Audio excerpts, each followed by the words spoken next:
Latrice. It's been a minute, a few months since I was able to record, but I am back. I have been going through so much over these last few months. If you are new to my videos, you will know that I have a son. He is in the 9th grade now. And he had been experiencing a lot of trouble at school. We're in a area just outside of Houston, Texas. And it is one of these areas that is really booming. Sorry, trying to film and drive. But this area is an old farm area. And it is just now starting to build up with a lot of different people. So no diversity. So my son had been struggling with a lot of racist behavior, comments, and so it just got to be a little bit too much for him. So as a parent, or as a parents, I will say, please listen to your kids. Once again, if you're new to my channel, you know that I am over 50. Actually, I'm 55.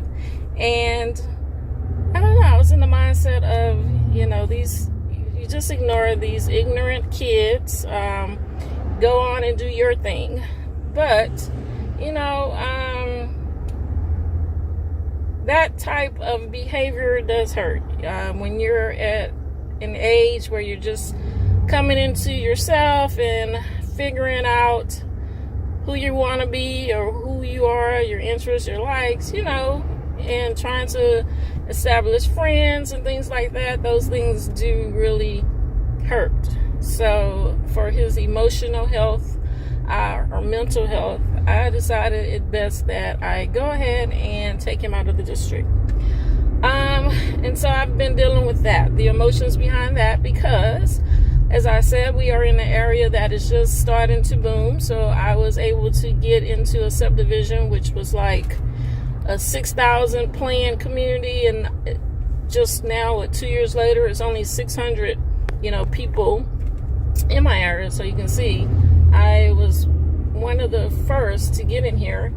And so now I'm like, okay, I want to move out. Try to find something closer to my son's house. My son's district. Find a house closer to my son's. Oh my God, there's a wreck up here. Sorry. Trying to find a house that's outside of my son's district had been a challenge. Once again, my community has so many houses on the market, brand new. All of the incentives to buy new. I'm in an area that is building, like it ain't nobody's business. Like right down the road from me, it's like a 10,000 planned community. So, it's a lot of competition on the market to be trying to sell, my house. So, having to sit on it for a while. So, the other option was leasing, which, I do have one rental property. And the plan was to try to put together a few more properties. So we'll see how that goes as far as the leasing. But anyway, so in order to do that, I had to take time from work. And once again, if you're new to my channel, you know that this was my year I wanted to retire early. So retire early, retire before I'm of age to receive Social Security. That's been a challenge because once again, I am right outside of Houston, so it's basically Houston. And a few months ago, what happened? We experienced Beryl. And so my home that I do have as a rental property, we're gonna be, oh no, yeah, there's a wreck up here. But my property that is in Houston, received damages from Barrel. So, of course, insurance, first of all, you have to wait because, try to be understanding. There's a lot of people that had damage, so, they're busy. But then when they do get to you, they're virtually or literally no help because your deductible is so high, which, I hadn't looked at in a while, that you still have to come out of pocket with a nice amount of money to get any work done. And so I've had to come out of pocket for already, almost $7,000. And this wasn't even like any damage directly to the house. It was experiencing the power outage, and my tenants try to put the AC on, then the power goes out, the AC's on, the power goes out, so it blew the outside component on the AC, which, it's not their fault. The inside the home, there was some appliances that also had a power surge that messed up things. And so, it's just expenses of having a rental property. So that set me a little back out of pocket expenses on that. Just the emotional toll of my son's experience in school. That was a lot. And so, oh my God. And so that was very hard to figure out.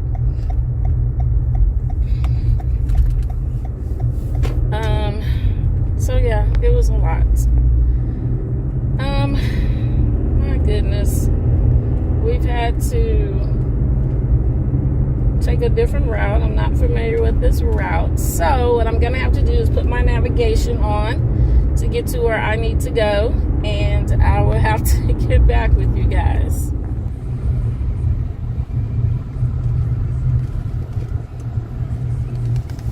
Your destination is on the left.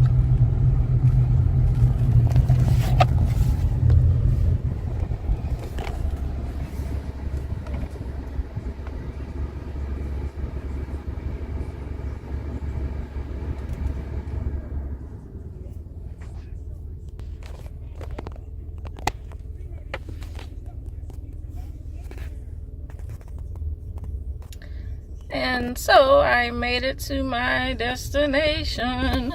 I actually had to do a couple of stops. I needed to go to Walmart because I am out servicing or restocking a couple of my vending machines today. I actually took a leave of absence from work. I didn't give my notice.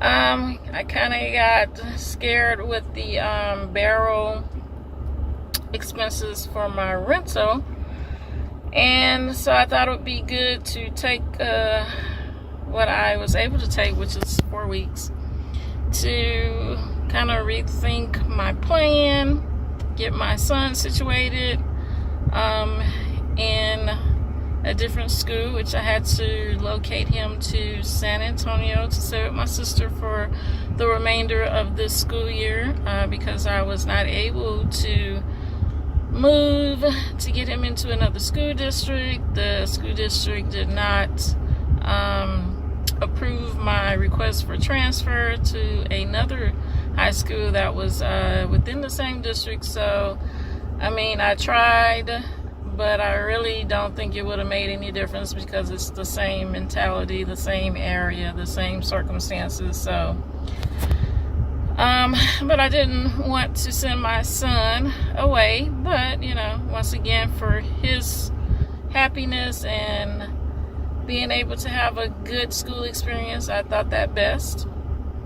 And so, he's actually finishing up a break here, and he'll be starting next week. So he's still home. We'll be headed to San Antonio Tuesday to get him set up and ready to start there.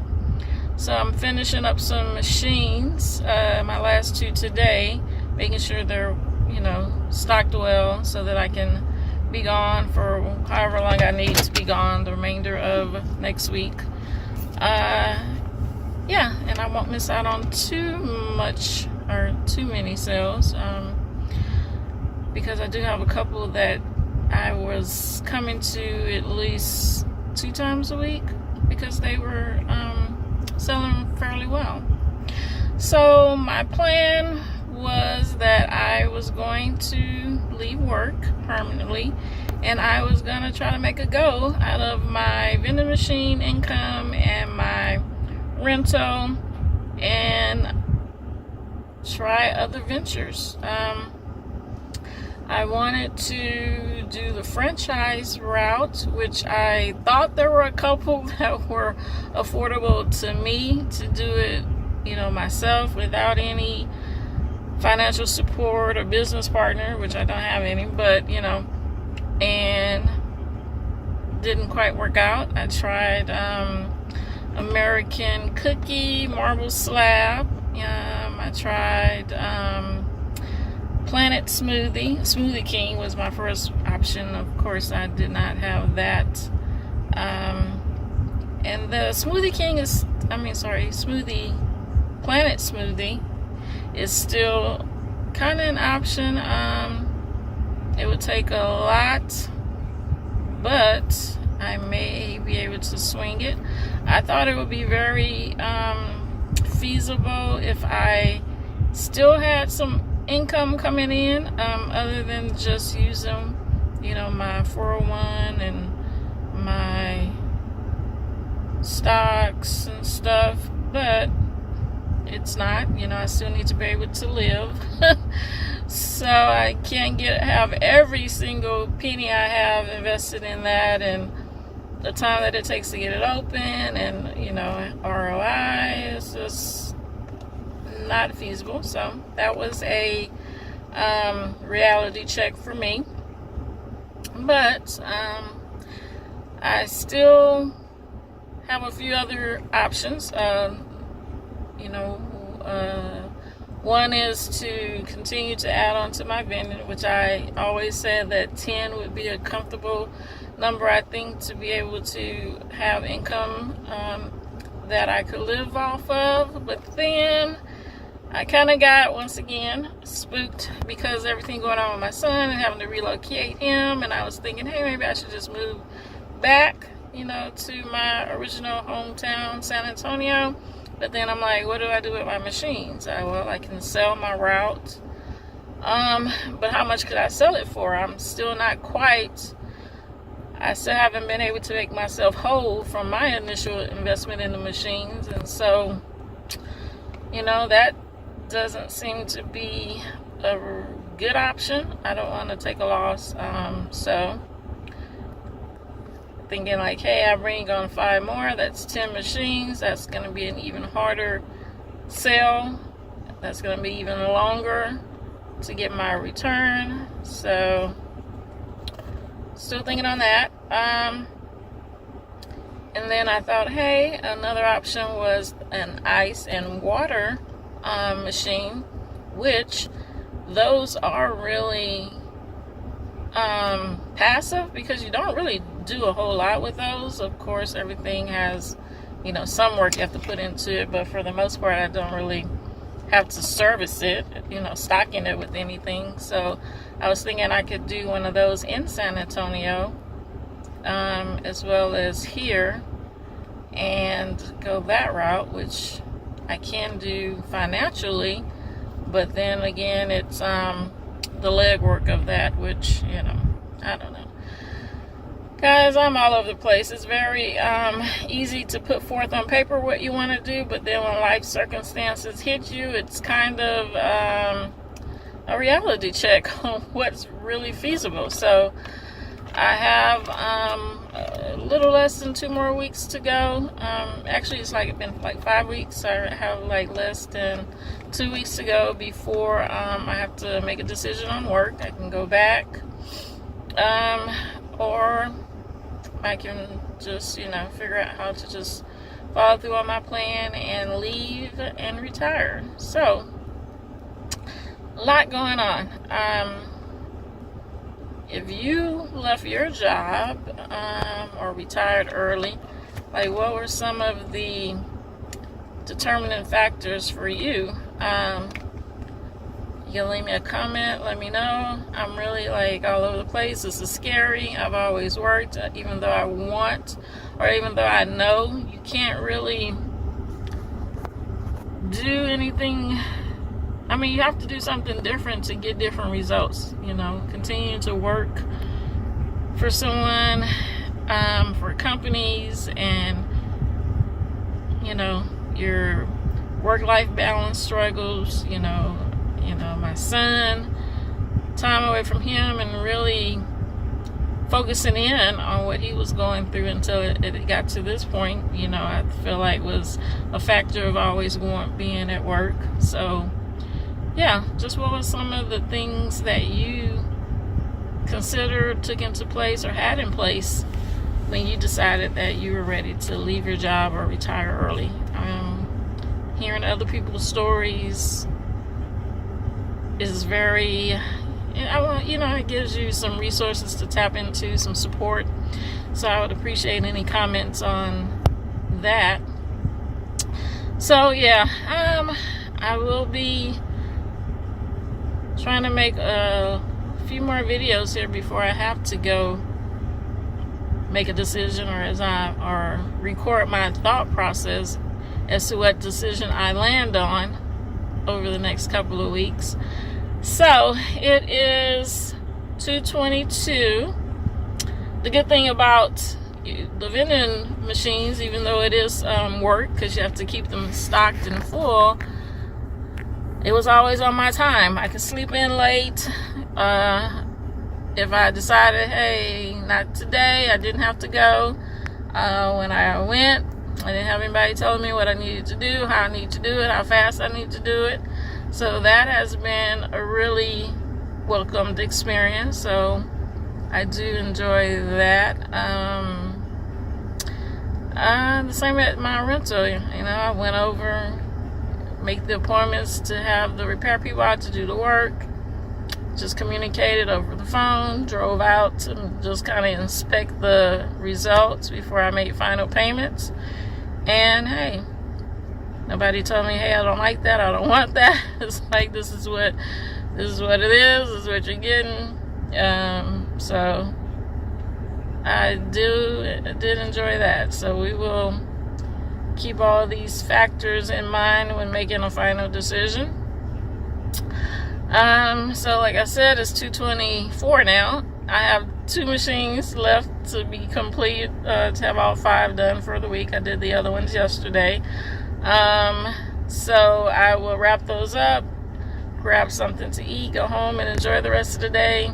And then I'll take tomorrow off and just probably drop a video or make a video. And yeah, I will see you guys in my next video. Please subscribe, help your girl out. I'm trying to do this channel thing. So yeah, I would appreciate any support. Once again, drop me a comment, let me know what you think. And I appreciate you guys for always watching my videos. See you in the next one.